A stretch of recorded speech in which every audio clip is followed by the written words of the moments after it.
Hi everyone, and welcome back to another Borkno game video. Today's video is dedicated to the new events, game updates, and banners from April until May. Let's go ahead and jump right into this. Now, this is going to be the Crunchyroll sites, but all of the information that I got was from the Twitters. All of the infos when it came to the gacha, the content updates, the 2x drops, and most of all, the new event that we're going to be getting with Illya. I'm going to jump to KenofNZ's site here, which pretty much shows all the different dates.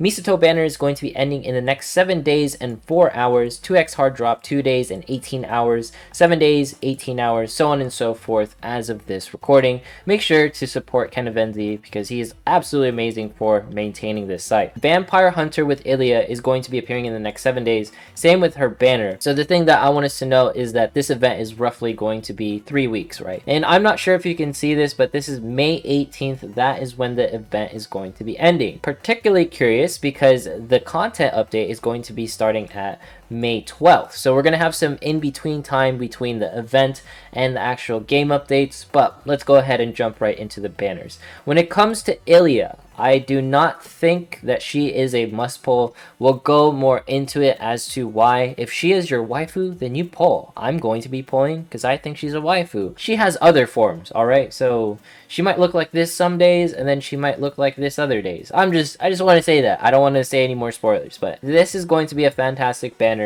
Not a must pull because she's going to be a permanent unit and you can technically get her in other gachas, but it doesn't really matter because she's waifu and you should pull for her if you want her to be in your roster. Okay, when it comes to the Vampire Hunter story event, and we'll cover more details of course on the banner. When it comes to this, the Kaori and Maho shards are going to be rate up, so they're going to be the hard mode shards that we can farm, and we'll have like more than enough time to get all the shards. It might be a little close since we have like the game update during this. You're probably going to do a couple of refreshes on the hard mode, or a couple of refreshes on your stamina in order to get everything. It's up to you how you want to go about this. If you're wondering, what if you already have like a 5-star Kaori, 5-star Maho, and all that stuff? These shards will help for unique equipment and for 6-star. Unique equipment requires you to use more shards. 6-star requires 50 shards in order to go to 6-star. Not to mention you need a unique equipment before you get all that stuff, but your extra shards will be in a good place, alright? When it comes to these game updates, we're probably going to be getting clan battle during this time frame. I don't want to assume that, but May 12th is a good indicator of when clan battle usually starts. Historically, we always start it like roughly 2 weeks after like the start of the month. We're probably going to get like a 2x normal drop rate as soon as like, the dungeon mana and the grotto quest drops pretty much end. So yeah, get ready for the next clan battle, probably appearing around this time frame. I'm not going to say it's going to be happening then, but it's going to be around then because that's usually what occurs. 9-5, so we're going to get 2 extra gear pieces. This is probably going to be helpful for a majority of units, but we'll wait until we see like the CN stuff before anything is greatly advisable. And just note, you can actually get the Maharu, Shori, and Akino shards from this. So that's going to be really cool to get more Shori shards for the next CB, and not to mention for the folks who are working on Akino, and Maharu if she is your waifu. When it comes to all this, we're going to get all the dungeon mana. This is going to be great. 2x actual drop rates, so the shards remain the same, everything remains the same. I'm not sure if we get like double tickets or anything, but this is going to be a good sort of leeway period in order to save mana, in order to save EXP until like the new drop of 93 to 98, and of course like the new gear. I have some contemplations when it comes to gear releasing on CB. Personally speaking, I've voiced it before. Hopefully it changes in the future, but regardless of the fact, I'm so happy the updates are here. Alright, so this is going to be the Illya gacha timeframes, the story event timeframes. We talked about it before. In the next 6 to 7 days, we're going to be getting the Illya focus gacha with her event, and it'll be ending on the 18th, and then the May content drop is going to coincide with the other events. And no, it's going to be during the 12th that's going to be appearing, 93 to 98. Same thing with CB, and 93 to 95. Do all the breakdowns and all that stuff as we get closer to it. This is technically 3 weeks away or 4 weeks away, so don't worry about upgrading to 98 anytime soon. Just focus on your main units such as your clan battle units, PvP units, so on and so forth, right? The things that you want to do and the waifus that you want to raise. What is my opinion with all of this stuff dropping at once? I wish they changed the formula a little bit. I know that they're technically releasing the game update during the event. I'm just hoping that we don't get CB on May 12th. My main concern with this dropping at May 12th is that we won't have enough leeway period to farm gear and stuff, not to mention raise our levels from 93 to 98.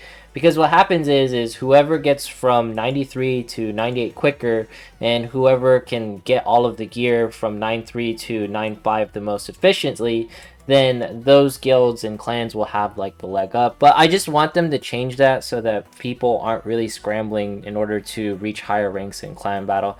I know from a business perspective that makes sense. Really excited for all this stuff. I'm happy that the Illya banner is going to be appearing. Year 1 is the year of saving for Princess Connect. Year 2, there's going to be so much stuff we're going to be pulling for. And then after we get over year 1, everything's going to start speeding up and we're going to get so many events. So for now, enjoy sort of like this grace period where we're pretty much chilling, alright? Okay, let's go ahead and jump into some PvP as we always do. What I want the most is more capabilities for free-to-play to participate in clan battle. There's a lot of people who just got to 93, right? And there's some people who just got to 93 on some of their units. They didn't even get to do it during clan battle.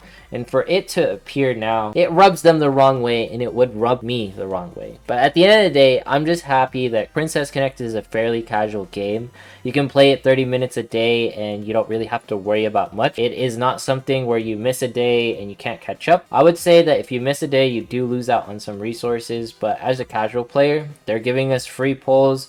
We're getting all of these summons. I'm pretty sure if we reach another hallmark regarding downloads and stuff, we'll probably get more summons and everything. So I'm greatly looking forward to like all of the updates and the great things that are going to be appearing for Princess Connect, especially since year 1 is slowly winding down and year 2 is going to be where all the fun is at, where, you know, the Christina comps are going to be here, the Mimi comps are going to be here, there's going to be new tanks outside of just June, you know, doing her own thing, and Miyako. So it's going to be very different from the way we see things now, and I can't wait for all of these new things to pretty much change come year 2. I know it's far away, but I just want to look forward to something. Not to mention, I can't wait for Luna Tower. We won't have like a dead period. It'll be like events, Luna Tower, clan battle, and then repeat the cycle. Go ahead and jump into Princess Arena. Go ahead and run these teams, see if we can fight them. Princess Arena takes a lot more time, takes a lot more effort. It's mostly like planning teams and seeing what works. I just want to summarize like the video. Illya, don't pull unless she's your waifu. She's not really going to be anything crazy.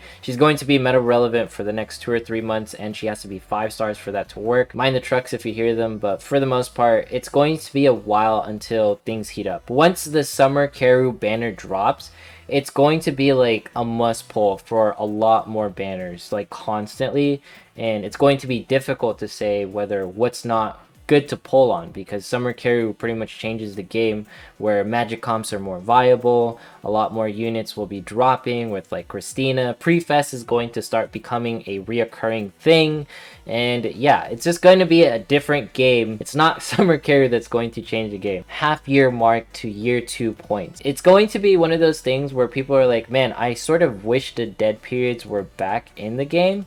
That way we don't have to pull as much. Sort of this thing where we can save a lot for our banners.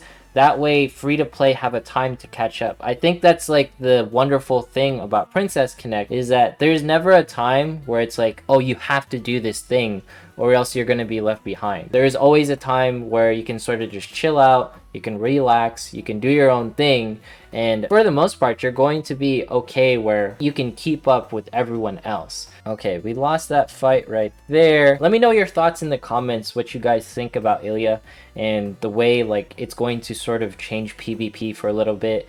I don't want folks to overhype her, and I'm trying not to overhype her, just because of the fact that she's not going to be attainable for a lot of folks, and she will help the Summer Karu team, but I just feel like we're gonna get a lot of like these 3-star units that people want during pre-fest, when you know the rates are going to be doubled and pretty much you have the higher chances to get units. Of course, we lost there because I didn't plan out the second team as well as I did the first team. But anyways, if you made it this far in today's video, consider subscribing, dropping a like, leaving a comment, follow me on Twitch, follow me on Twitter. Once we have 17,500 subs, we'll be doing that giveaway. Thanks so much for watching. Have yourself a fantastic day, and I will see you in the next one.